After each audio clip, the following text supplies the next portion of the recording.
Well, speaking of stadium improvements, Rangers are finally going to be back in Ibrox on September 21st. What are the financial benefits of actually being back in their home stadium? Does it actually go past ticket sales themselves?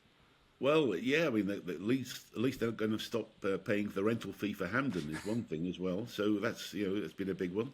But they're going to get all the F&B revenues. I reckon they're going to be making probably about an extra million to 2 million a game, as opposed to what they're paying now at Hamden. I don't know the actual cost of the rental deal, but I'd imagine it's going to be something like that. And so with that being stopped and then having the money coming back into their own stadium, it's going to make a difference. But they're going to need more than that to make the impact that Rangers need right now. And as we've discussed, it's a club that needs to be looking further ahead and a longer term view and restructuring. Things can happen quickly in football, but I don't think in this case the challenge to Celtic is going to come that quickly. And what do you make of Ange and Tottenham coming back to Ibrox for the Europa League? Rangers having to go to Manchester United. Some really tough fixtures for them in the Europa League. Is it going to be just too challenging for them to get out and that revenue that they so badly need impossible? I think it is. I think I'd say if I'm a betting man, then I'd say that I would not be betting on Rangers to be getting out of that right now. I think it's a very tough league.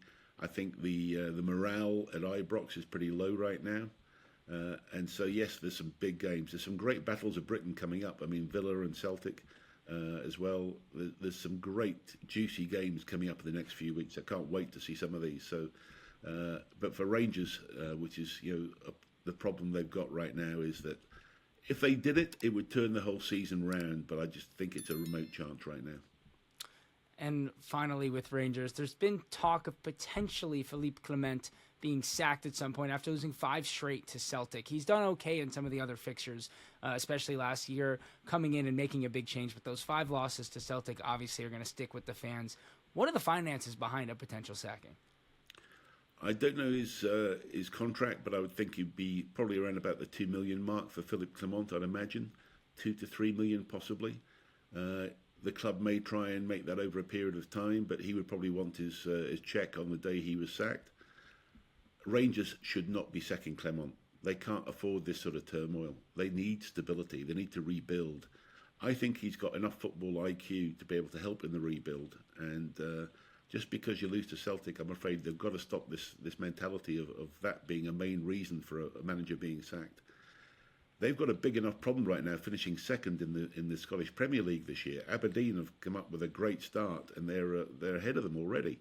And so he's got bigger issues as well. He's got the European battles. Changing manager isn't going to help, that's for sure. So I'm afraid for Rangers fans, they've got to suck it up, get behind the team, get behind the manager, and make salvage as best you can for this season while you're trying to rebuild and restructure for the future. And aside from on the football pitch, is it just too costly for Rangers to even consider sacking Clement?